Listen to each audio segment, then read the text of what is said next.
Hey guys, how's it going? My name's the Breph, and welcome to another challenge video. Yes, it's been a while, and no, I'm not dead yet, unlike this channel. But anyhow, we're here, and we're gonna try and have some fun. What fun exactly? Well, today, I'm asking the question, can you beat Pokémon Leaf Green with only a Surskit? You'll remember Surskit, don't you? That water bug type you can find in Hoenn on the same route that you find Rolts. The only real difference between them, apart from absolutely everything, is the fact that one of them evolves into an absolute powerhouse and the other one just remains a little bit lackluster. I'm going to go as far as to say that Gardevoir is one of the most memorable Pokemon, do not Google it, and Masquerain is one of the least memorable. In that regard, I think Surskit shares more similarities with Masquerain than it does with Rolts and Gardevoir. Surskit is quite frankly an underwhelming Pokemon, with a base stat total of 269. Nice. Its highest stat is its speed with 65, closely followed by 52 special defense and 50 special attack. But you might be sitting there and thinking, well, okay Breph, those stats are bad, but maybe it's got some crazy good move pool that it can draw from. And the answer to that is no, it really doesn't. Arguably the best move it can learn, by level up anyway, is Bubble Beam at level 25. Of course, being the type of move that it is, it'll draw off of Surskit's special attack, which is its highest offensive stat. So it's not bad, it's just not quite what you'd call good. In fact, I'd go as far as to say you couldn't even call it decent. The pool of moves it can draw from TMs isn't much better. Getting moves like Shadow Ball, Ice Beam and Giga Drain is amazing, but Shadow Ball is a physical attack and Ice Beam and Giga Drain are situational at best when it comes to Surskit. I can see Ice Beam helping out with Erica and Lance, but that's assuming we're even going to get that far. I have no idea why I've chosen to do this one. When I first decided it was what I was going to do, I was anticipating a level 100 grind, so I guess we'll just have to watch the video and see how that turned out. Anyway, with all of that done, let's jump straight into it. The game begins and we choose the male character, giving ourselves the witty and inventive name of Breph, because it feels like I've not said that for a while. From there, we escape the house and try to run away to the north, but we're dragged back by one of Diddy's aides and brought back to the basement. Down there, in the dark, gloomy conditions, we are lathered up with baby oil and given a choice between 3 balls to grab. I grab the one containing a Surskit, and then we're told that we have to have a fight, the winner of which will be allowed to leave the party with no further repercussions. Oh yeah, in case I didn't mention, and I know for a fact I didn't because I just recorded this audio, I named my rival Saint. Quick shout out to Saint, who is one of my Discord moderators and has been one of the longest supporters of this channel, so, you know, it means a lot. Big thank you, shout out to Saint. Unfortunately, as much as I like Saint, he doesn't like me enough, and he wins the first fight. So once I've endured the... I can't do it, I can't make this joke. I cannot do it anymore. Honestly, this set of commentary couldn't get any more sus if Diddy himself turned up in a priest's outfit getting wanked off by the ghost of Michael Jackson dressed like a PE teacher. What did he say? And anyway, now that my career's over for having said that, we continue with the game. We head up north, we collect Oak's parcel, we bring it back, and then we get into our first major fight against Saint the Rival once again. With my arsehole seeking utter revenge, we step into the fight and the first time round quickly get our backsides handed to us again. Unfortunately for Saint, by now I'm used to getting spanked, so second time's the charm and we knock him aside relatively easily. And I make my way then towards Brock. Just like in its native Hoenn games, the first gym leader is the rock type, and this is the only point in the Hoenn games where Surskit is anywhere near useful. The same extends into Kanto, and we don't have any sort of issues in using Bubble to sweep aside the first gym leader, and we get the boulder badge, making our way towards Mount Moon. Except it didn't quite go that smoothly, because you'll remember that I am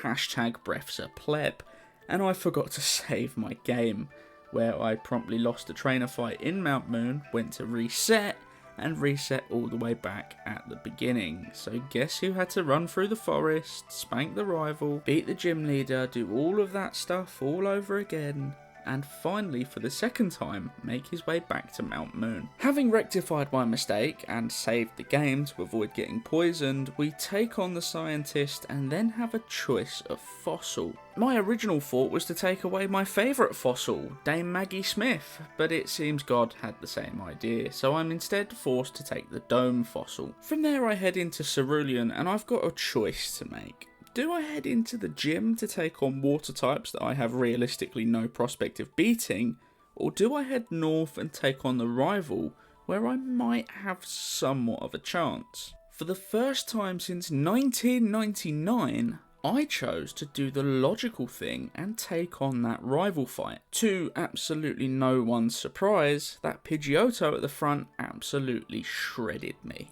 So I was left with very little options. It was take on the gym or take on the rival, and I couldn't seem to beat the rival, and I believed I couldn't beat the gym. That left me with one realistic choice, and that was to go away and grind, and to come back when I was a little bit stronger. Because I only needed a few levels to get Bubble Beam, I thought I'll go and do that, and then when I realised that Bubble Beam was shredding everything in the grass and I was gaining XP at a pretty ridiculous rate, I thought I'd do that a little bit longer. I came back at level 28 and gave the rival a go. With the power of God and anime on my side, and using a little Surskit with 69 HP. Nice. I really didn't struggle that much this time. Everything went down about as easily as your mum does to me after a couple of drinks. Please don't tell my wife I said that. And even the Bulbasaur putting me to sleep wasn't enough to stop me from getting the victory. With that done, we head up across the bridge and find ourselves in Bill's house, where we see that for some reason he's got himself stuck inside of a Pokemon. Not sure why Clefairy was his first choice, but hey, it's not for me to judge, it's only for me to help. I do this, and I'm rewarded with a ticket to the SS Anne. For some reason, I still wasn't confident enough to take on the gym, and so I decide I'm gonna leave it and come back when I'm a little bit stronger. So that is actually where we head next, down to the SS Anne, where we get to fight our rival once again.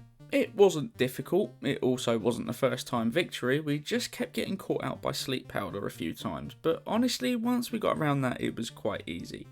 While I've got a second, it is my biggest complaint with these games just how many times you have to fight the rival.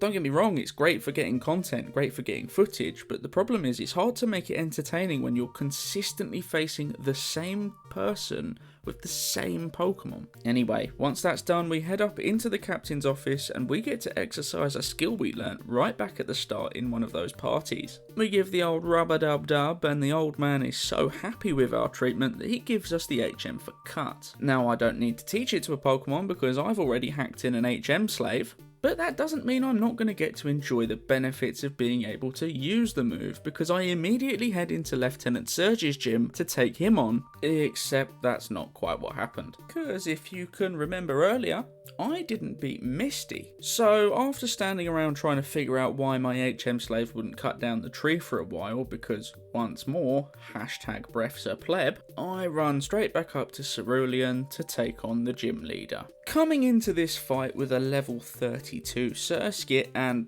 Bubble Beam actually turned out to be the right thing to do. It was so easy. I actually beat her first time and it got me wondering, the 4 levels difference that I was high on now compared to when I first had the option to do it, were they even necessary? Problem is, we'll never know. And actually we don't need to know, because we get the second badge and immediately head down to take on Lieutenant Surge. Now, despite me being part water type and having a weakness to electricity, that is only ever gonna be a problem if he actually hits us with an electric type move.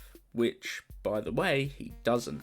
Bubble Beam one-shots his Voltorb and his Pikachu with no problems, and when he's presented with the opportunity to use said electric move from his Raichu, he opts for Double Team instead, and he succumbs to our Surskit without us taking a single point of damage. With 3 badges collected and continuity finally restored, we now get to do the slog that is getting to Lavender Town. In there we have the option to do a few things, and I decide that because we've not seen enough of the rival, I'm immediately going to fight him again. And just between us, even though I'm level 39, it does not go well. So, swiftly abandoning that mission, I head into Celadon, grab the tea from the old lady, and unlock Saffron. But that's not all I do while I'm here.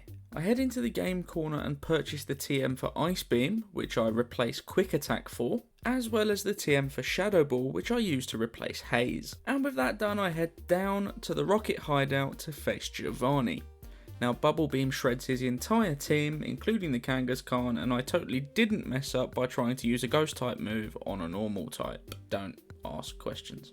I don't know. And actually, while I'm on that not knowing front, does anyone actually know why I called my Surskit Water? I tried to figure it out, but I have no clue. So if you know why I decided to do that, leave a comment down below, because I really don't have a clue. Anyway, fresh off that bout of not knowing what the hell I'm doing, I head in to face Erica and prove for once in my life I do actually understand the basic concept of a children's game. I use Ice Beam 3 times, one-shot her entire team, and I've claimed the 4th badge. For winning that fight, we are given the TM for Giga Drain, and who would have thought it that the 3 TM moves I mentioned at the start of this video are the 3 TM moves I teach my Surskit. That's our final moveset, by the way, everyone, and we replace Mist with Giga Drain, and now we get to crack on with the story stuff. That rival might have been a pain in my arse earlier on, but with my final moveset, he was no bother at all.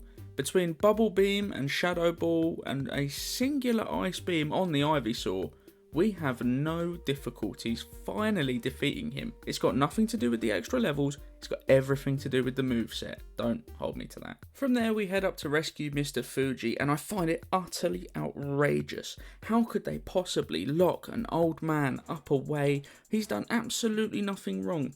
When was the last time you ever heard of a story where a kind-faced old man was ever inappropriate or deserved to be locked up? Now, what I'm about to say might sound stupid to some of you, but at level 50 I was terrified of facing Koga. In all of my challenges, apart from the ones where I've had a type advantage or some immunity or strength or whatever, this is the bottleneck for most single challenge runs. There's something about the combination of his team, their movesets, that toxic spam, the poisoning is horrible, the fact that the muck knows minimise, all of the above, it just makes it dreadfully horrible. So with clenched teeth I head in, and it was damn close. I win the fight, sure, but I have 2 HP left. Talk about fine margins. And again, with Koga done, I really don't have anything else to do but head off and challenge another gym leader in Blaine. Now, again, this was another one that I was apprehensive about, and you might be thinking, well, Breph, you're part water type, you've got a really strong water move, what are you worried about? But Blaine's really strong fire type moves are only neutral against me, and I do not have particularly good HP or defense stats. My worry was that it would only take 1 or 2 of them to knock me out, and that could have been disastrous. Fortunately, the reality of the situation was about as much as you'd expect it to be. I beat him really easily. I mean, really easily. When I step out the gym, I'm asked by Bill whether or not I want to accompany him to the Sevi Islands, and while I sometimes do this to add some flavour to the challenge run, I can't be bothered this time around, so I turn him down and I make my way on to the next portion of the game and another rival fight in the Sylph Company Tower. Saint's team is impressive, it's powerful, it's really well balanced, but unfortunately I don't deal with balance. One Bubble Beam takes down his Pidgeot, and while his Gyarados is able to do decent damage to me, it still goes down relatively simply. We can gloss over the Growlithe, and it takes 2 Shadow Balls to knock out the Alakazam, who does get a Future Sight off. Venusaur comes in, and he gets frozen by our first Ice Beam, and Future Sight does kick in, doing a ton of damage to us. But fortunately, one more Ice Beam is all it takes, and we've beaten the rival. There's no time to rest on our laurels, mind you, because we have to go and challenge Giovanni, who's holding some old man hostage, and threatens us with some pain. What he doesn't know though is that I've survived the parties, I've survived the dungeons, and I am doing single Pokemon challenges using only a Surskit. There is no pain that he can put me through that I haven't already experienced, and that is reflected in this fight, as defeating him was about as simple as getting your sister into bed with me. In Kanto, the fights are very similar to if you were a 15-year-old girl around Prince Andrew. They come at you thick and they come at you fast. So without any real delay, we are fighting Sabrina. Really, there wasn't an awful lot to complain about. Shadow Ball shreds her entire team, although the Venomoth did give us a little spot of bother in that it managed to confuse us, although it really wasn't too difficult to get rid of after I used Ice Beam. So here we are, with a terrible Pokemon, at least on paper, and we've got 7 badges, and for some reason, I'm not concerned about the 8th. So with that, I make my way straight away to Giovanni's gym, and I can't believe I'm going to say this, but Surskit one-shots his entire team. You know, I always used to think Surskit was utterly pointless. It had low base stats just like every other Pokemon you find in the early game routes, but I'm beginning to get a newfound respect for it, and my level of respect for it only grew when we had to fight the rival again. Now, I won first time, it's not difficult, but the fact that this is another one of those bottlenecks in most challenges, you sweep through the gym leaders, you walk 50 steps to your left, and you're faced with a whole different kettle of fish, but Surskit sweeps him aside like he's absolutely nothing. And so, as I approached Victory Road and ultimately the Pokemon League at level 60, I was wondering what was going to be happening, what was possible with Surskit. Could I take on the Elite Four at a comparatively low level compared to all of my other challenges? The answer, as it turned out, was a big, resounding no. No, I could not. I really could not. The first member of the Elite Four is Lorelei, and she uses ice types. Now, the problem with ice types, at least up to this generation, is that most of them are also part something else.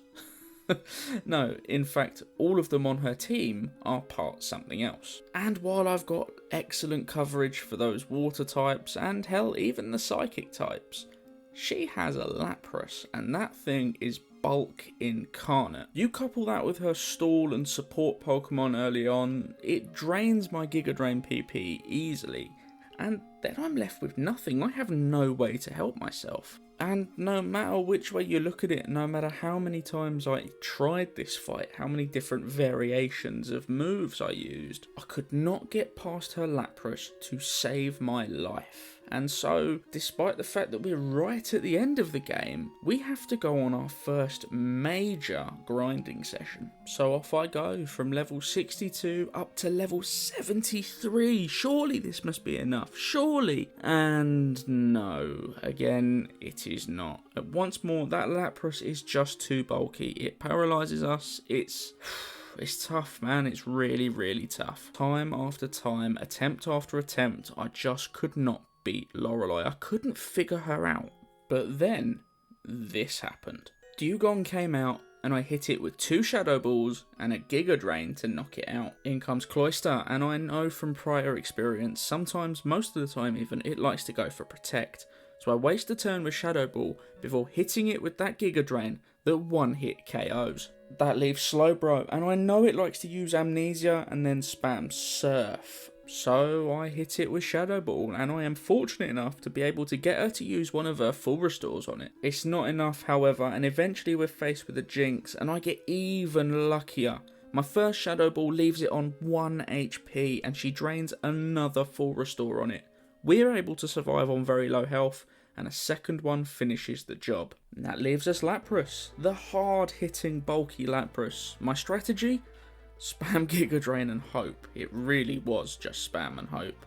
Fortunately, her ice beams all roll low on the damage, and we're able to finally beat the first member of the Elite Four. Fresh off the back of that, I was feeling really good going into Bruno. I know he has 2 Onyx, the rest are fighting types, and you know what? I completely forgot completely forgot that his Hitmonchan knows Rock Tomb. Because boy oh boy, if there was one member of the Elite Four I did not expect to have this much trouble with after Lorelei, it was Bruno. But guess what? I had a copious amount of trouble when it came to Bruno. The problem was, although I could get through the Onix, when it came to the fighting types, I didn't have anything that was really a quick counter. That meant that when it used Rock Tomb and it hit, that speed drop was massive, that damage was massive. And even when we're able to get through the Hitmonchan, the Machamp knows Rock Tomb as well. The very same Machamp that for the vast majority of my experiences liked to spam Bulk Up as its first move. You know Bulk Up, that fighting type move that boosts both attack and defense. And Rock Tomb, being a rock type move in Generation 3, draws off of, I don't know, maybe that boosted physical attack? And yeah, I'm part bug type and I am well weak to rock. Yeah, this turned out to be the roadblock. I could not do it at my current level, there was no way. I tried for a very long time. So I had to bite the bullet and get knocked out again and go and grind. And this was a double-edged sword because I got lucky to get past Lorelei. I was not grinding to beat Bruno. I had to grind to a point where I could comfortably beat Lorelei as well, and that turned out to be a lot harder than I thought it would be. In fact, to put it into context with just how lucky I was with that one run on Lorelei, I couldn't comfortably get any sort of ground on her until I was knocking on the door of the level 80s, and I couldn't comfortably beat her and mount a challenge on Bruno until I was level 82. So 9 whole levels after the last time I seriously tried to fight Bruno, we go again. And this was not a first time victory, nowhere in the slightest, but it was one that I'm particularly proud of. Why? Because it struck the balance of appropriate moveset choice and luck. The first part of luck comes when that Hitmonchan missed its first Rock Tomb. This meant we were able to take it down with hard-hitting bubble beams and Machamp came out. Really, for Machamp I only had one strategy and that was to just spam my strongest move in Bubble Beam. So even though it hit us with multiple hard-hitting Rock Tombs, we're able to get Bruno to drain a full restore on it. And we get 2 back-to-back high damage roll bubble beams to take it out from full health in 2 hits. We are not in a good shape though, and I am praying when Hitmonlee comes out that something can happen. Of course we go for Giga Drain, we had no other choice, and we're able to survive the follow-up Brick Break, by the skin of our teeth. However, when it went down, I knew in my heart of hearts we had finally beaten Bruno, because the last Pokemon he had is his Onix, which of course goes down in 1 hit. Oh, you should have seen the smile on my face when it came up saying that we'd won the fight. I'm so glad it was over, and in fact I wasn't even worried, because the next person we had to fight was Agatha, and her old ass, well, it was ripe for a spanking. I looked Agatha in her eyes and I told her she'd need that cane when I was done with her, and that sent her weak at the knees, because the first Pokemon she sent out was Gengar. A single Shadow Ball sent that thing back to the Shadow Realm, and her Golbat quickly followed it to the afterlife after an Ice Beam. Arbok was slightly scarier, but it decided to do absolutely nothing, only using Screech, and we took it out in 2 hits. The second Gengar came out and it was bulky. It took us multiple Shadow Balls and she even managed to drain a full restore on it, but in the end it managed to go down and we were left facing Haunter. Her final Pokemon is the pre-evolution of Gengar, and I don't think I need to say anything else. Logic dictates that those lower stats mean that it goes down in 1 hit, and we are finally on to the final member of the Elite Four in Lance. Now, I can't lie to you, I was a bit worried about Lance. Even though we've got a strong Ice Beam and we do have a good opportunity, I was worried about that Gyarados. We have absolutely nothing to counter it. As it turned out, I didn't need to worry too much, as it goes down pretty easily, leaving us with 2/3 health. From there, Aerodactyl, Dragonite, Dragonair and Dragonair all go down to single Ice Beams each, and we are 1 trainer away from beating this game, and we are nowhere near level 100, I can't believe it. But now it's time to face the champion, Insane. Big Man Ting over here leads off with the same Pokemon he has led off with for every single encounter in this game apart from the very first one in Pidgeot, and it dies just as quick now as it did every other time. Rhydon These Nuts comes out next, and it's 4 times weak to Bubble Beam, so a single one of them is all we need to knock that thing out. Alakazam could be scary, but he's weak to our Shadow Ball, and a single one of those is all we need as well. And then he breaks the curse. He brings out Gyarados, and it requires 2 Ice Beams, the second of which was a super lucky crit. That one was definitely needed and super lucky. Do you know what wasn't lucky? The fact that we got into a very heated exchange with his Arcanine, and Bubble Beam always took it down in one hit just into full restore range. And he drained all 4 of his 4 restores trying to keep that Arcanine alive. And for us, it was amazing, because you saw how much damage that flamethrower did, and we couldn't have tanked another one. But finally, we get the opportunity for the ultimate revenge. All the way back in the game, we lost to his Bulbasaur, and we had to endure hardships as a result of it. Go back and check if you don't know what I mean. But here, now, in the Champions Room of the Pokemon League, we have the opportunity to dish that revenge out cold, ice cold, because 2 Ice Beams is all we need to beat the game with a single Surskit and call ourselves the champion. Little Walter the Surskit at level 84 has done what some stronger Pokemon have struggled to do at level 100. He has beaten single-handedly Pokémon Leaf Green, and I cannot tell you how impressive that is to me, and how much respect I've actually gained for this little pond skater with the simplistic design. Walter rightly takes his place in the Hall of Fame, and I can confirm that yes, you can beat Pokemon Leaf Green with only a single Surskit. And more than that, it's kinda easy. I honestly cannot tell you how much fun it was to use Surskit. I mean, it has abysmal stats in relation to almost everything we were facing in the late game, and it had a relatively balanced move pool, but it was fun. That's the key thing about using this Surskit. It was fun, and I didn't see that coming. Oh, anyway guys, we got through another one, finally. It's only taken me 10 months to produce another video.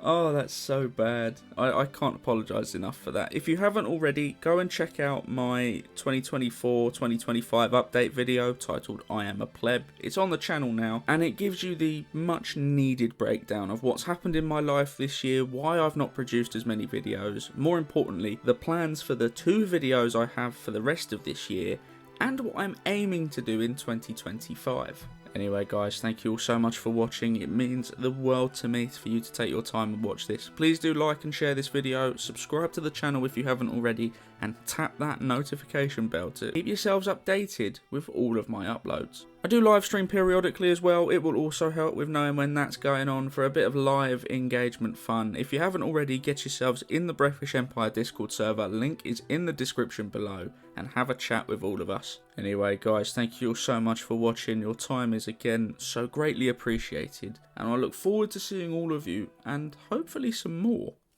in the next one.